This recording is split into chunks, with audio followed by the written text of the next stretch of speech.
नमस्कार। आज मैं आपको सुनाऊँगा नारद मुनि और राजा सत्यव्रत की कहानी। यह कहानी नारद मुनि की दूरदर्शिता और उनकी भूमिका को दर्शाती है, जब वे किसी व्यक्ति को उसकी नियति और आध्यात्मिक मार्ग की ओर धकेलते हैं। यह कथा सीधे तौर पर भगवान विष्णु के मत्स्य अवतार से जुड़ी हुई है। बहुत समय पहले, कृतयुग के अंत में, राजा सत्यव्रत नाम के एक परम धर्मात्मा और ज्ञानी राजा थे। वे दक्षिण देश के एक प्रांत के शासक थे। यद्यपि वे एक राजा थे, उनका मन सांसारिक भोगों में नहीं लगता था। वे हमेशा ज्ञान और मोक्ष की खोज में लीन रहते थे। राजा सत्यव्रत नियमित रूप से नदी में स्नान कर सूर्य को अर्घ्य दिया करते और गहन तपस्या में लीन रहते थे। वे एक शांत और एकांत स्थान पर अपनी प्रजा का भरण पोषण करते हुए भी आध्यात्मिक उन्नति के लिए प्रयासरत थे। एक दिन जब राजा सत्यव्रत अपनी नित्य तपस्या में लीन थे, नारद मुनि वहां प्रकट हुए। नारद मुनि ने राजा के आध्यात्मिक झुकाव और उनके भीतर छिपी महान क्षमता को तुरंत पहचान लिया। वे जानते थे कि राजा सत्यव्रत एक महान युग परिवर्तन के साक्षी बनने वाले हैं और उन्हें एक महत्वपूर्ण भूमिका निभानी है।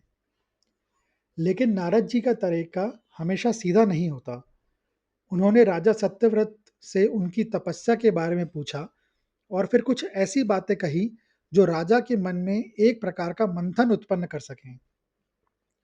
नारद मुनि ने राजा से कहा, हे राजन, आप एक राजा होकर भी इस प्रकार एकांत में तपस्या क्यों कर रहे हैं?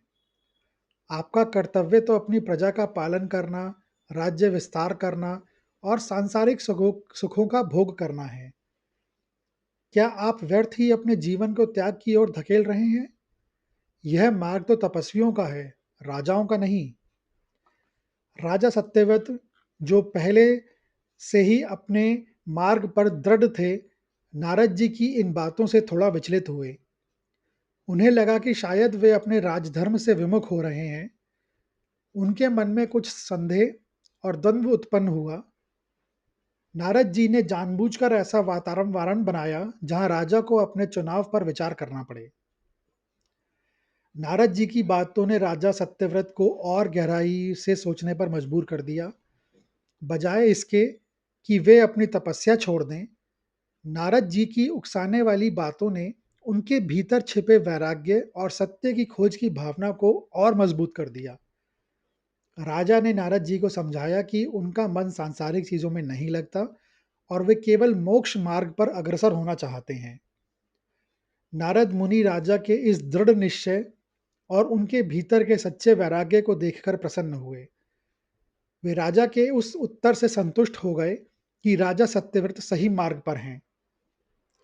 इसके बाद नारद जी ने राजा सत्यव्रत को उनके भविष्य की महत्वपूर्ण भूमिका के बारे में संकेत दिया।